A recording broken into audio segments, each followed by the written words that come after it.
నన్నే మాట్లాడించగరా sunrise enjoy చేస్తున్నాను. Hi guys, project Hail Mary movie review in Telugu starring Ryan Gosling, Sandra Huller, directed by Phil Lord and Christopher Miller. ఈ మూవీని ఆండీ wear రాసిన novel ని base చేసుకొని తీశారు. ఫస్ట్లీ ఈ మూవీని బిగ్ స్క్రీన్ లో మిస్ అయినందుకు చాలా రిగ్రెట్ ఫీల్ అవుతున్నా, ఎందుకంటే ఆ విజువల్స్ కోసం ఖచ్చితంగా బిగ్ స్క్రీన్ లోనే ఎక్స్పీరియన్స్ చేయాలి. ఎప్పుడైనా రిలీజ్ అయితే కన్ఫర్మ్ గా థియేటర్ లోనే చూస్తా. స్టోరీ సింపుల్ గా చెప్పాలంటే, సన్ వల్ల వచ్చిన ప్రాబ్లం నుండి ఎర్త్ ని గ్రేస్ అనే సైంటిస్ట్ ఎలా సేవ్ చేశాడు అనేది మూవీ యొక్క మెయిన్ ప్లాట్. యూజువల్లీ ఇలాంటి సైన్స్ ఫిక్షన్ మూవీస్ లో స్టోరీ గానీ వాటిలో ఉండే టర్మ్స్ గానీ అంత ఈజీగా అర్థం కావు. బట్ ఈ మూవీ అలా కాదు, ఎవరికైనా ఈజీగా అర్థమైపోతుంది. దానికి main reason screenplay. Movie start అవడమే హీరో స్పేస్ లో ఉన్నట్టు, నిద్ర నుండి లేవగానే గతం మర్చిపోయినట్టు చూపిస్తారు.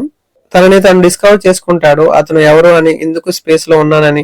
పాస్ట్ లో జరిగిపోయిన స్టోరీ మూవీ మధ్యలో ఫ్లాష్ బ్యాక్ సీన్స్ లో వస్తుంటాయి. దానివల్ల ఆడియన్స్ కి స్టోరీ ఈజీగా అర్థమవుతుంది అసలు ఏం జరిగిందని.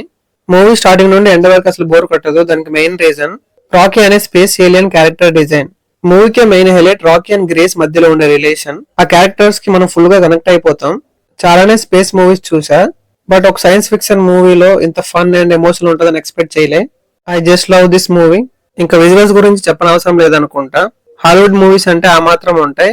ఈ మూవీలో కూడా విజువల్స్ టాప్ నాచ్ ఉన్నాయి. పర్ఫార్మెన్స్ విషయానికి వస్తే Ryan Gosling one man show. Be it emotion or fun, he just nailed it.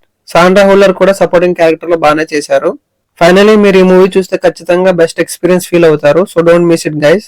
Apple TV and Amazon prime వీడియోలో తెలుగులో కూడా స్ట్రీమ్ అవుతుంది. థియేటర్ లో చూసిన వాళ్ళు మీకు ఎలా అనిపించిందో కింద కామెంట్స్ లో చెప్పండి.